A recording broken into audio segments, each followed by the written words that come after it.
आज एकाम्र निर्वाचन मंडली टिकरपड़ा पंचायतर गंगेश्वरपुर निकट दयानदी में 63 कोटी टंकार अंत नदी जल संरक्षण प्रकल्पर भूमिपूजन हो जाइछि। भूमिपूजन उत्सव में एकाम्र विधायक बाबू सिंह, पिपिली विधायक आश्रित पट्टनायक, भुवनेश्वर ब्लॉक अध्यक्ष निरुपमा साहू अतिथि भाव जोगदे एही प्रकल्प को आनुष्ठानिक भाव शुभ देथिले।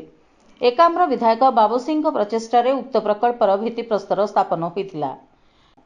एही अवसर में विधायक बाबू सिंह कहिसेंति जे प्रगति पथे आम एकाम्र निर्वाचन मंडली टिकरपड़ा पंचायतर गंगेश्वरपुर निकट दयानदी में 63 कोटी टंकार अंत नदी जल संरक्षण प्रकल्पर भूमिपूजन करिलु। एही प्रकल्पर मुख्य उद्देश्य वर्ष सारा जल संरक्षण, भूतल जलस्तर वृद्धि, जल सेचन, पानीय जल जोगाण, शिल्प आवश्यकता एवं बन्या नियंत्रण करने।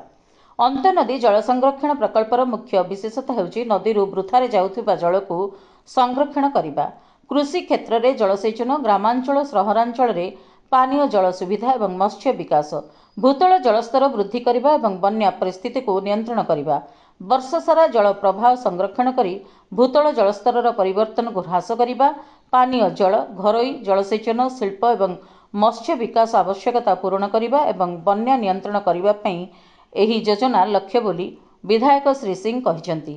आज रे कार्यक्रम में समस्त सरपंच, समिति सभ्य, वार्ड सभ्य, मंडल सभापति अरुण पुरोहित, विभूति प्रधान समेत बहु संख्यक ग्रामवासी माने उपस्थित थिले।